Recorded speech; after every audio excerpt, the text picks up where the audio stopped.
odamlar ko'p kelib so'rayapti. Sizni millat nima? Siz nima edi? Siz o'zbek emassiz, chet odammisiz? Qayerdan kelganmisiz? Aslida bu yoqda Jarqo'rliman, bu yoqda tug'ilganman, bu yoqda o'sganman dedim.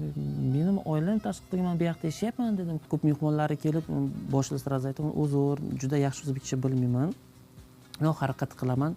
Bizda internatsional, ham o'zbeklari bor, tojiklar bor, turkmenlar, arablar bor, tatar, ruslari bor.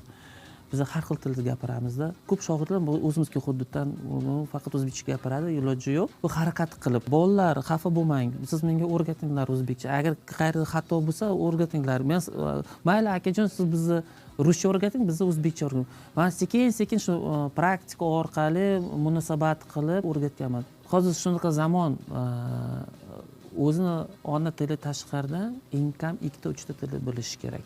Da, men o'zbek emas, boshqa millat bo'lsa, bu yoqda tug'ilganman, bu ham mening vatan bu.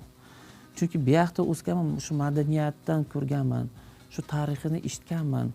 Real mana shu o'zi vaqti kelgan, ishlatilgan mana narsa mahsulotlar ko'rganman narsalar.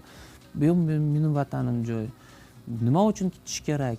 Agar odam motivatsiya bo'lsa, innovatsiya bo'lsa, hech qachon borib ketib boshqa joyga dollar yoki rubl izlab qidirib bormaydi, qilmaydi. To'g'ri aytsa, men bu yoqda yashayapman, tinchlik yashayapman, mana narsalar topilgani orqali mana shu narsalar menga yetarli.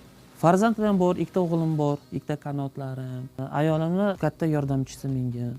Chunki mana bir paytda qilib tayyorlab kolleksiya yoki uni tayyorlab konsultatsiya beradi, maslahat beradi. Mana shunaqa qiling yoki bunaqa ham bo'ling.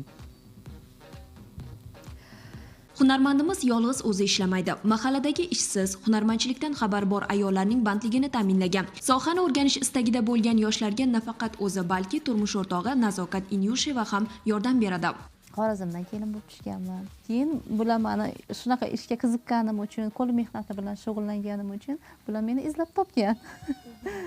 Orzusidagi qiz bo'lganimmi balki, shuning uchun nima deydi, hamma narsani vaqti soatida Xudo bizni uchrashtirganda.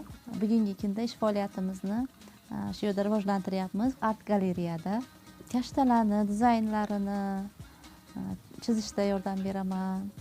Keyin o'qiymiz, qizlarga o'rgatamiz. Hozir mana yosh qizlar qiziqyapti. Hozirgi qadimiy kashlarni rivojlantirib, zamonaviy usulga kiyimlarda moslashtirib, kostyumlarga, yelkalarga qo'yib, choponlarga tikyapti qizlarimiz mana chiroyli. Sarmangan art galereyasida kashta va milliy liboslardan tashqari 50 ga yaqin Surxondaryo hududida tarqalgan do'ppi turlarini ko'rishingiz mumkin.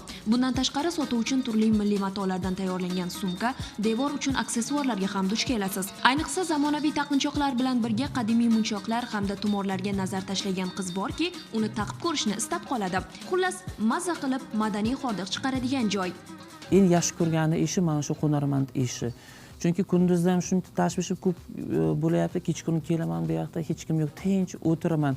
Tinch payt o'tirib, mana kashtalarga qarab, matolar, taqinchoqqa qarab, g'oyalar ko'p keladi. Uni qarabdim, voy, mana qilish kerak, uni qilish kerak. Rivojlanishga madaniyatdan boshlang. Madaniyatdan boshlasa, qolgani ketadi. Chunki mehmonlar, turistlar kelib faqat milliy taomlar yoki ziyorat joyi faqat ko'rsatmaysiz-ku.